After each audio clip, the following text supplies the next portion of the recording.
the Financial Sense Midweek Edition with Jim Paplava, delving in depth with authors and experts into the key economic issues.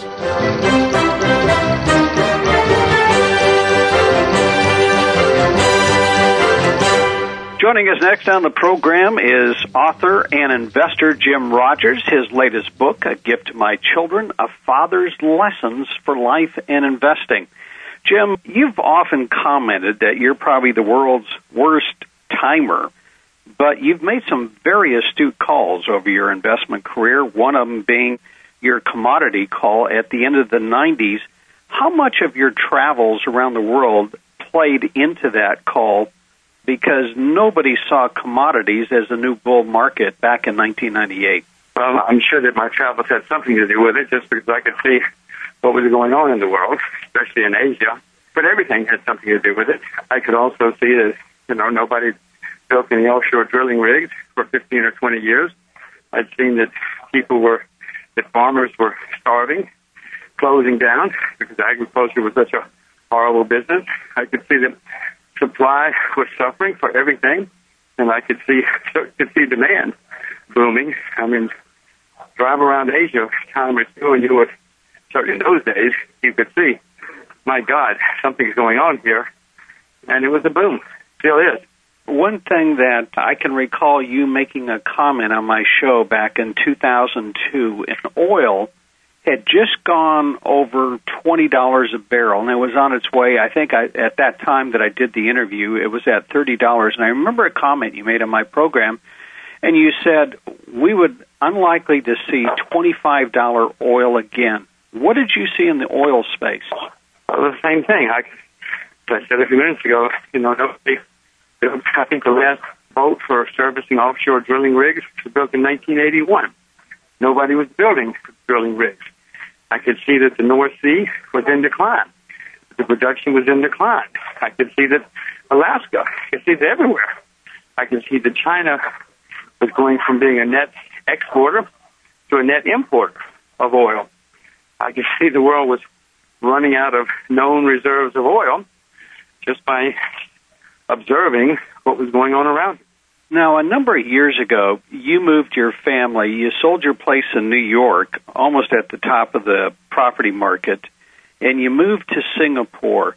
Living in Singapore, has that given you a different perspective in terms of Asia? I mean, as Americans, we hear a lot of criticism about China and Asia, but being there on the ground in that culture, has it changed your views on anything? Well, certainly. The reason I moved to Singapore was because I could see what was happening in Asia. I could see that China was going to be the most important country in the 21st century, whether we like it or not. And I wanted my children to speak Chinese, know Chinese. All the cities in China are too polluted for me, by the way, so we didn't move to China. But in Singapore, they have great education, great health care. Everything works in Singapore. Probably the richest in the world if you just measure per capita foreign currency reserves. So we decided to move to Singapore. They speak English and Chinese in Singapore. And being there certainly shows me every day how dramatic and dynamic Asia is. Asian kids come out on top in all the international test results, as you probably know. My little girl is in the second grade in a public school. She has more homework in the year and a half she's been in school there than I had 12 years of school in the U.S. I mean, all this stuff about Asian education is true. They're educating their children. They make them work very hard all over Asia. You can see the work ethic everywhere you go. You can see the savings and investing everywhere you go. It's pretty startling. Now, one of the problems that Asia is dealing with now is inflation. A lot of the countries in that region, including China, pegged their currency to the U.S. dollar, and as Ben Bernanke expands the monetary base in the U.S., that has forced them to react in kind, creating inflation. Do you see a time, Jim, where that as they're tightening now, that they allow their currencies to float more freely, because it would be one way of combating some of the higher cost of commodities that we're seeing? Well, I've certainly advocated that to the Chinese and to others. I've pointed it out. I'm not Chinese, so obviously they're going to do what they want to. But you're exactly right, that in your currency would help you with your inflation. They think that, the part of the problem with China is still some of the old-timers around afraid that the money will flee China. Some of it probably would, but also a lot of money would come into China if the currency were freely convertible. So they're worried about their export industries. I've explained that's not a problem. The Japanese currency went up 400 or 500%. Japan still has a balance of trade surplus with the United States, so this is not a real worry as far as I'm concerned, but I'm not Chinese. And by the way, they are letting their currency open more and more every month, every quarter. They do something else. And I would expect it to be freely convertible by 2010. It shows how much I know. But certainly in the next few years, they know they have to make it a fully convertible currency. They cannot have a major world economy. Now, you've recently said that you're still currently long commodities and currencies. Can you tell us a little bit about that? And you've been long the dollar. Do you still hold those views? And can you tell us a little bit about your thinking on that? Yes. I think every time I speak with you, Jim, I'm on my exercise bicycle. Here I am again. Just occurred to me that I think every time in the past I've been huffing and puffing. I'm not having a heart attack, I hope. If I am, you'll be the second to know. I'll call 911 if I hear it. Okay.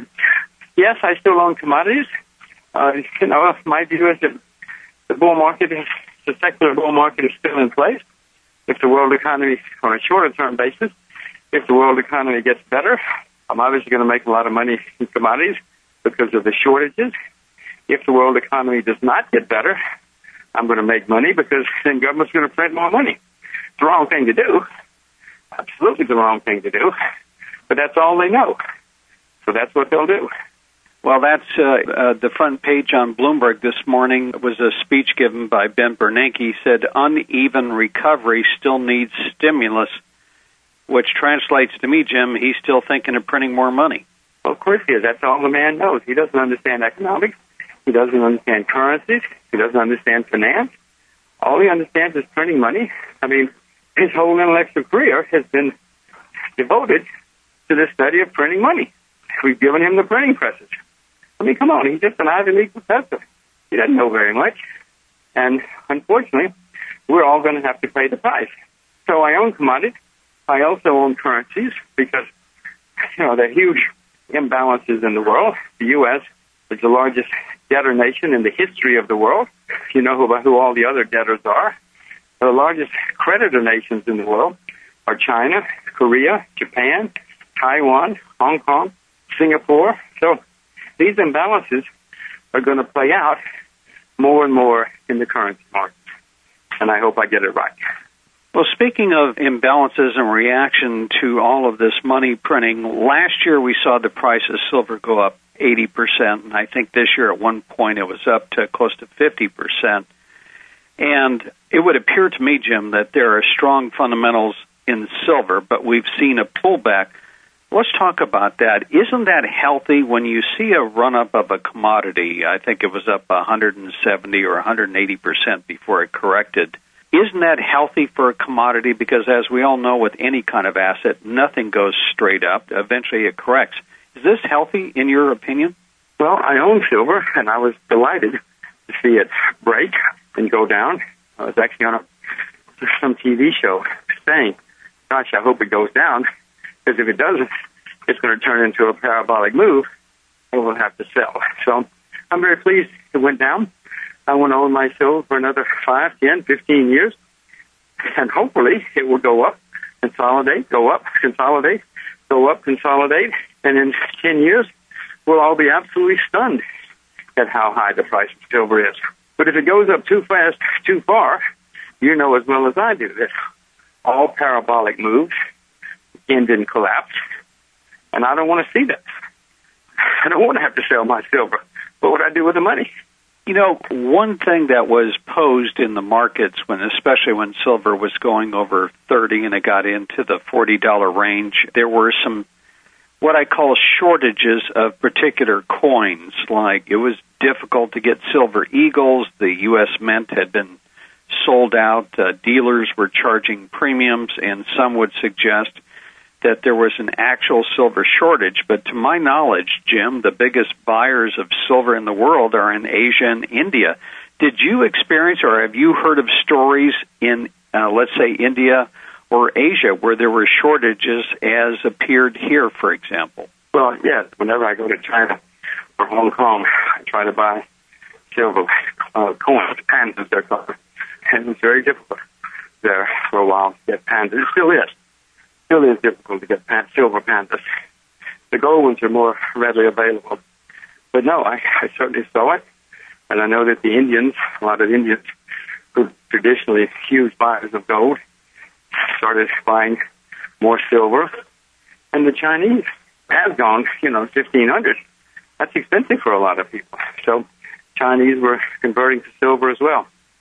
Something that I've seen in this country, my parents were born in Europe, and I'm a first-generation American. I would have never thought, Jim, looking at this country over the last couple of years, we used to criticize Europe for its social policies, but it seems like now we have socialization for the rich, hence the bailout of the banks. We have socialization for government workers and the poor. Has that surprised you that you would have to go all the way to Asia to find capitalism? And is it hard to believe and see the almost 180-degree turn the U.S. has taken over the last decade or so? Well, it's certainly easy to see. I mean, if you go back to 1970 or 1960, 1980, you can see that under all of our administrations, we've become more and more centralized, if you will. I mean, Ronald Reagan in 1980 ran on a platform that we've got to do something about the deficit and the government. Under Reagan, the debt doubled. This was the man who was supposed to save the world from that sort of thing. And yet, even under him, debt doubled. So this process has been going on for decades. It goes faster sometimes and slower at other times. But no, it doesn't surprise me. It's going to end that way. Jim, we're going to become more and more government-centered, more and more statist. It's not a good sign. China calls themselves communists, but I promise you, they're among the best capitalists in the world right now, if not the best capitalists in the world. And we, of course, the U.S., have become more and more socialist and more statist and more government-oriented. How long do you think we can continue? I've heard figures this year, depending on who you read, that this year's budget deficit is going to be anywhere from 1.6 to 1.7 trillion. I was looking at some statistics. In the last decade, Jim, our total credit market debt went from 28 trillion to 52 trillion. At the same time, our GDP only increased by 4 trillion. So it looks like it's taking $6 of debt to create $1 GDP. How long can we continue to do this? I mean, we're the world's reserve currency, but at some point, when do the bond vigilantes show up? I guess I'm one of them. I've stopped by. I'm waiting to short bonds. You're exactly right. I would have thought that by now people would say, this is insane. But then whoever would have thought that the central bank would step in and buy bonds? That's insane. Under the America that we know, or have known for decades. No, America is totally out of control. There's no way we can ever pay off our debt, ever. Just do the numbers, and you'll see that America cannot and will not pay its debt. Presumably, someday they will just inflate the currency, inflate the debt away. But that's another form of default. It's happening, Jim. It's happening. There's inflation in the land. Government lies about it, but it's here. I guess you know it. I certainly know it, and it's not good for America. Not good for Americans. Not good for the world. I suppose you see more of this inflation than many people, because I know you do a lot of traveling, because Mr. Bernanke gave a speech once, and he was confronted on the inflation matter of the dollar, and he says, well, most Americans buy their goods in dollars, so he was dismissing the dollar depreciation argument, but as I take a look at our monthly trade statistics, just about anything I buy in the store here says made in China or made elsewhere. So in the long run, isn't the dollar dead like Keynes said? Well, I happen to own the dollar at the moment, but I'm extremely pessimistic about the U.S. dollar. I am convinced the U.S. dollar is going the way that the pound sterling went. The pound sterling used to be the world's reserve currency, the medium of exchange. That changed. Everybody moved to the dollar. And unfortunately, the same thing is happening now. People are moving away from the dollar to other currencies. And, Jim, I don't see any hope for the dollar. As hard as I try to find something which will save us, it's very, very difficult to find something.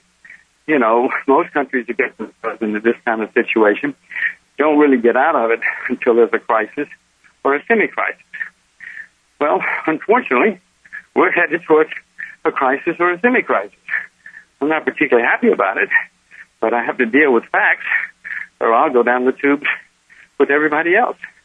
Now, I want to come back to China for a moment, because you said if there's anything that could stop China in the future, it would be China's water problem. We know that a lot of the water supply in various parts of China have been polluted. Talk about that for a minute. How serious is that problem, and what are the Chinese doing to rectify it? The water problem is not just polluted water, which they're working on, but also the fact that there's not enough water.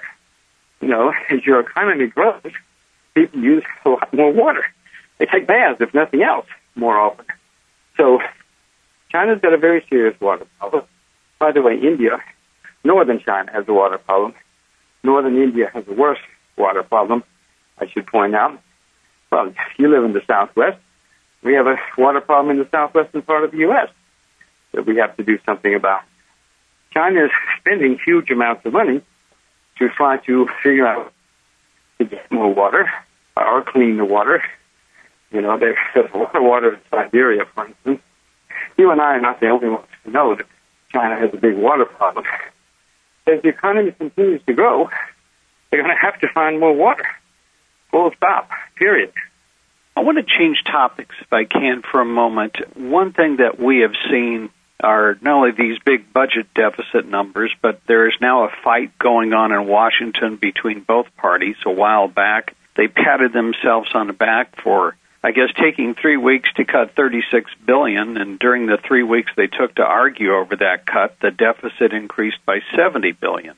And one of the problems that you've written about, others have talked about, is the influence of lobbyists in Washington, where basically these, I don't know, what is there, 40 or 50,000 of these guys in Washington, where they get to see all the senators and congressmen and the president in one location. And we went from, I don't know whatever happened to simplicity, but the bills that have come out of Congress over the last couple of years are 2,000 pages long. I couldn't read a book that long. I can't imagine any congressman would, but it would appear that many of these laws now are being written purely by lobbyists. So you've started something that is a movement, and it's called Promoting Government at Home. Tell us a bit about this. What's the purpose, and what are your goals for this movement? Well, you make a very good point about the lobbyists. There are tens of thousands of them. Whenever there's a vote, the lobbyists are all standing outside watching the congressman go in, reminding them how they're supposed to vote. You know, the literature is full of cases where laws get changed because the lobbyists need them changed, etc. Well, in 1789, when they set up the U.S. government, you pretty much had to gather everybody in one place. Didn't have phones, didn't have email, didn't have much of anything. Just mail, and it was slow, not reliable. So we set up a government, as did every other country in the world, but we need the capital. You and I, if we were setting up something like that, we would use video conferencing, email, telephone. There's no reason for 535 people all together in one town to do anything. We could all stay home. And if, in my view, if every congressman had to stay in his own district and vote from his own district, the world would be a lot different. I doubt if Wall Street would have gotten bailed out for hundreds of billions of dollars if we all went down to the local high school gym and watched the congressman vote, or to his office and watched him vote. If the congressmen have to drive on the highways, local highways, send their kids to the local schools, buy their groceries in the local grocery stores, we would see them every day. They would know what's going on. But now they live in this rarefied atmosphere of Washington, D.C. They have very little clue about what's happening out in our world. So my view would be make them stay home. Everything we need to do now can be done from anywhere in the world.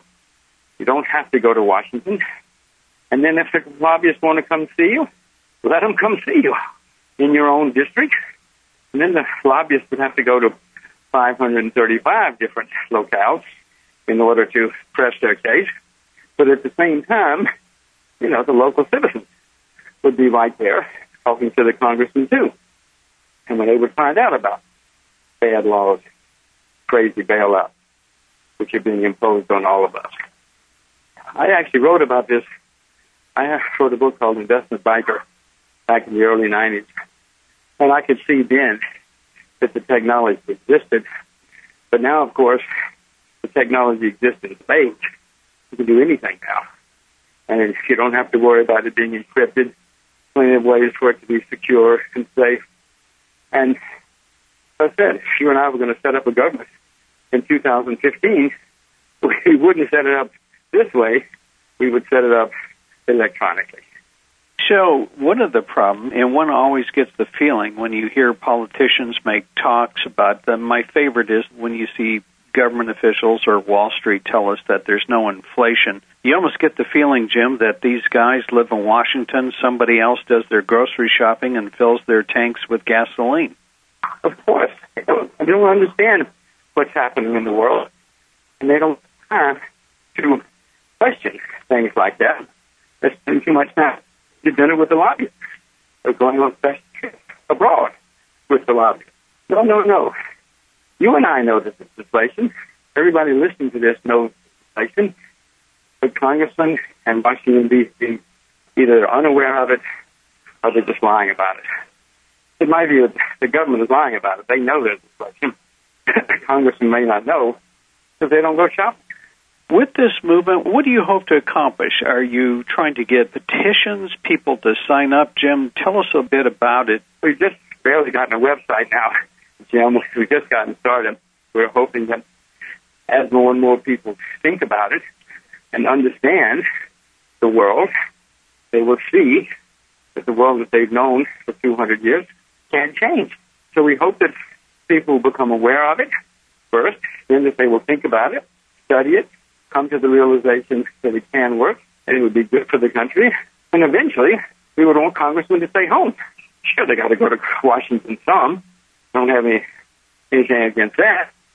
But if they go to Washington a couple of weeks a year, that would be fine. That means they'll be spending most of their time with their constituents in the real world. But first, it's got to be education, Jim, and awareness. I suspect most people, if they even heard the concept, would say it couldn't be done, or it's a bad idea. Like with all new ideas, everybody ignores them at first, then they deny them, they argue against them, and they start to realize, oh, it's a good idea. And then they say, oh, I thought of it. It was my idea all along. So we're at the stage now where we just want to raise awareness and let people think about it. Well, you have a diagram. I think this is from your website. The way it works right now, you have a diagram of corporations and special interest groups. Of course, they want favors from politicians. Then the diagram goes, these corporations and special interest groups donate to political campaigns. The money is then used to buy and influence elections. They get their politicians elected. And then, of course, what happens is they propose legislation. In fact, much of this legislation is actually written by the lobbyists. I can't believe that some congressman had the insights or the work aptitude to put together a 2,000-page bill. But under your system, explain how that would work a little bit differently. Number one, if they're all working out of their districts, it's going to be a lot more expensive for some lobbying firm to travel around the country to contact 535 congressmen and senators. It would take a huge effort by any lobbyist, both in terms of money, time, to visit 535 districts would take you well over a year. So you're not going to have some of these shoddy overnight laws passed. As you point out, these laws 2,000 or 3,000 pages long. Nobody's read them. The congressmen receive them at night, late afternoon, and the next morning they have to go vote. No, the lobbyists and the staff, with the direction of the lobbyists, write our laws and change our laws. Most congressmen don't even know what they vote on. Well, I don't think that would be happening. You wouldn't have 2,000 or 3,000 pages of laws. And if you did, the guys in your district would know what's in it that's good for them and what's in it that's bad for them. And you would have your constituents telling you what they want, not the lobbyists walking the corridors of Washington, D.C. Jim, before we end, can you tell us a little bit about, you did something you talked about, and you said it was a mistake earlier on in your life where you thought having kids was kind of like a dumb idea, but now you have two of them, and you wrote your last book was called A Gift to My Children, A Father's Lessons for Life and Investing. And I wonder if you just spend just a few moments as we end telling how much children have changed your life. Well, all my life I was against having children. I thought children were a terrible waste of time and energy and money. I just felt sorry for people who had children. I really felt sorry for my friends who had children. It was not something I was ever going to do. Well, I did it, and boy, was I wrong. I was totally wrong about children. My first little girl was so much fun. I couldn't get enough of her 24 hours a day, 7 days a week, so we did it again. And I'm telling him, this is just the most I can imagine, these two little girls, and watching them grow and helping them grow. There's nothing quite like it. Everybody listening to this, if they haven't done it, I urge you to get home and get on with it. Take the day off. Well, maybe you shouldn't take the day off these days. These are perilous times. But go home for lunch. Have a lunch hour. I'm telling you, little children are just so fun. And the book that you wrote, what prompted that? Because, you've written a number of books from hot commodities to adventure capitalist to investment biker and to a bull in China. This was a different book for you. Well, it started because I kept thinking of things I wanted to teach them, and they were too young for me to teach them some things, such as saving your money and, what kind of career in life to pursue. So I started writing them down, and a journalist, a Japanese journalist, actually called me once to tell me some of the things you're telling your children. She was asking specifically about investing, but then that turned out to be a very successful article for her, so she a few more times. And then the next thing you knew, a Japanese publisher wanted to publish it as a book, so the book was published in Japan, and it grew and grew and grew, and then I did it here. Put together, many of us had plenty of failures in my life and a few successes, so I wanted them to learn from the things that I've done right and the things that I've done wrong. Hopefully they'll evolve and understand them as they get older, and they will help guide them. I hope I can tell them and teach them things myself, but some of this is all now written in a book, and they can pick it up and look at it anytime they want to.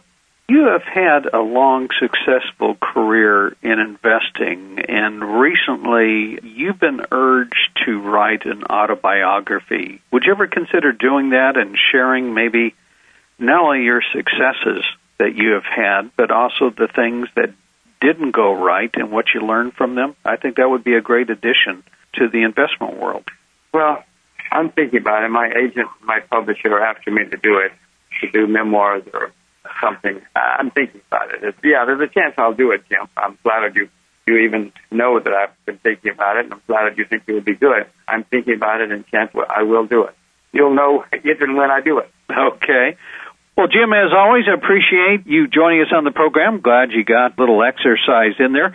If you'd like to follow Jim's new project, Government at Home, there's a website. It's www.gov, that's G-O-V, at home.com.